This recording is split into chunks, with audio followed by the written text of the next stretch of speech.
वकील बहू। जनक पेशे से एक बहुत अच्छी वकील थी, लेकिन कहते हैं ना, बहू कितनी भी बड़ी तोप क्यों ना हो, सास के सामने तो भीगी बिल्ली ही होती है। अरे जनक, क्या बात है? आज रोटी नहीं मिली अभी तक।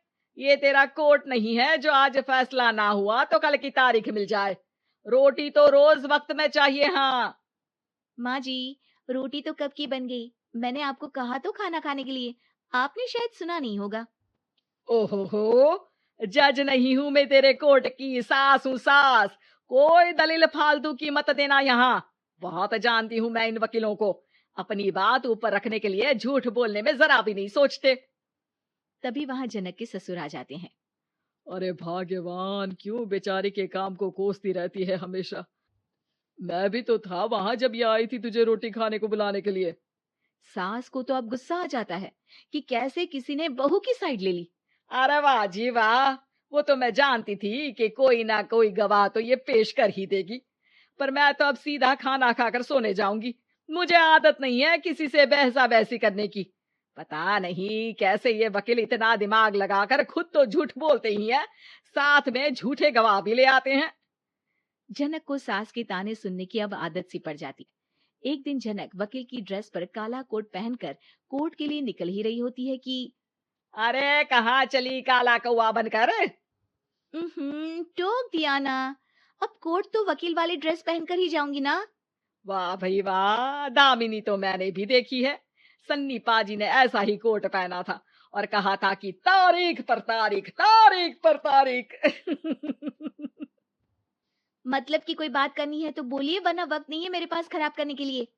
अरे पता नहीं तुझ में क्या देखा मेरे बेटे ने। सारा दिन वकीलों वाली बहस करती है, भोली भाली सास के साथ। अच्छा सुन, जो इतनी बहस मेरे आगे करती है ना, जरा अपने बॉस से कर ले, जो 1 साल भी ना हुए तेरी शादी को और काले कपड़े पहना दिए। अंदर जा और लाल कोट पहन कर आ। पता तो चले कि नई नवेली शादी हुई है। अरे माँ जी, कोर्ट में मेरा बॉस क्या करेगा? ये तो पूरे देश की ड्रेस है वकीलों के लिए। लेकिन सास तो ठहरी सास। अच्छा, तो कोई जरूरत नहीं है 2-4 साल कोर्ट जाने की। शादी थोड़ी पुरानी हो जाए तब इजाजत दे दूंगी मैं तुझे काले कपड़े पहनने की। अब क्या था, मन मारकर जनक को लाल रंग का कोट पहनकर कोर्ट जाना पड़ता है। उसके जाने के बाद आहा, बढ़िया, ये पूरे देश की ड्रेस की बात करने वाली। अरे पहना दिया ना लाल कोट। अब सास आए दिन या तो जनक को उसके काम का ताना देती, या फिर उसका काम छुड़वा देने की धमकी। तंग आकर एक दिन जनक पति से कहती है, मैं सोच रही हूँ कि कोर्ट जाना बंद ही कर दूं। अरे क्यों यार, इतना अच्छा करियर है, क्यों छोड़ने की सोच रही हो? अरे लाल रंग का कोट पहनकर जाना पड़ता है। हर बात पर सास ताना देती है कि वकील तेज होते हैं, सवाल जवाब करते हैं, झूठी दलीलें देते हैं। अरे तो ठीक है ना, वो जो कहती है अपनी समझ से कहती है, लेकिन तुमको तो पता है ना कि सच्चाई क्या है। जनक को पति की बात से हौसला मिलता है कि तभी घर पर कुछ लोग आ जाते हैं। अरे आइए आइए पंच साहब, कैसे आना हुआ? अरे भाई साहब, सुना है कि आपकी बहू वकील है। तभी वहां सास आ जाती है। हाँ है तो, लेकिन क्या हुआ? फिर कहीं बहस कराई क्या? अरे हम तो खुद दुखी है उसके व्यवहार से। अरे भाभी जी, आपको तो पूरा मोहल्ला जानता है कि आप कितना बोलती है। फिर हम यहाँ बहू रानी की कोई शिकायत नहीं, बल्कि अपनी परेशानी लेकर आए हैं। ससुर जी खुश हो जाते हैं। हाँ हाँ, मैं भी बहू को बुलाता हूँ। जनक वहां आती है, सबको नमस्ते करके बैठ जाती है। बहू रानी, हमारे गांव में बड़ी मुसीबत आ गई है। अब तो पूरे गांव की जिम्मेदारी मानो तुम्हारे कंधों पर है। अरे ना ना, इससे तो घर की जिम्मेदारी पूरी नहीं होती, ये गांव की जिम्मेदारी क्या लेगी? भाभी जी, आप चुप हो जाओ। यहाँ पढ़े लिखे लोगों की बात हो रही है। आप जाओ, जरा रसोई से सबके लिए चाय लेकर आओ।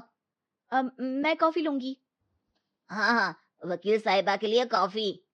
सास सर पैर सब पटक कर वहां से निकल जाती है। बहू, गांव में पानी नहीं आ रहा है। पड़ोसी राज्य ने हमारा पानी रोक रखा है। हम्म, इसका मामला तो बड़े कोर्ट में चलेगा पंच जी, लेकिन ऐसा क्यों? वो राज्य हम लोगों से पानी के पैसे मांग रहा है। अब आधे गांव में पानी की सप्लाई खत्म हो गई है बहू रानी। अच्छा पंच साहब, बात गांव की है तो मैं जरूर केस लड़ूंगी।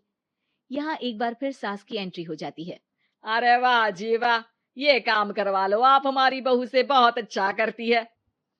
मैं हूँ सीधी सादी सास। इस लड़की ने कैसे लड़ लड़ कर मुझे साइड कर रखा है, ये तो अब आपको पता चल ही जाएगा। अरे भाभी जी, आपकी आवाज तो पूरे गांव को सुनाई पड़ती है जब आप बहू रानी को सुंदर वचन सुना रही होती हैं। अरे वकील बहू मिली है, फक्र करो फक्र। हाँ जी हाँ, सारी फकर तो हम लोग ही करें।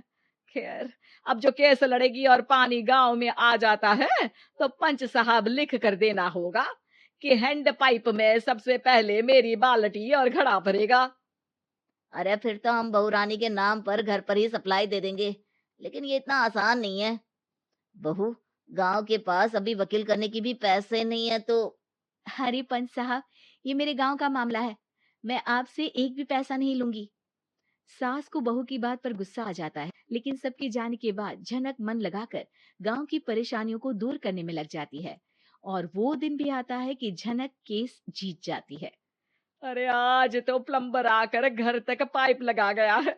खुश हो जाओ, मेरे कारण तुम लोगों को घर के अंदर ही पानी मिल जाएगा।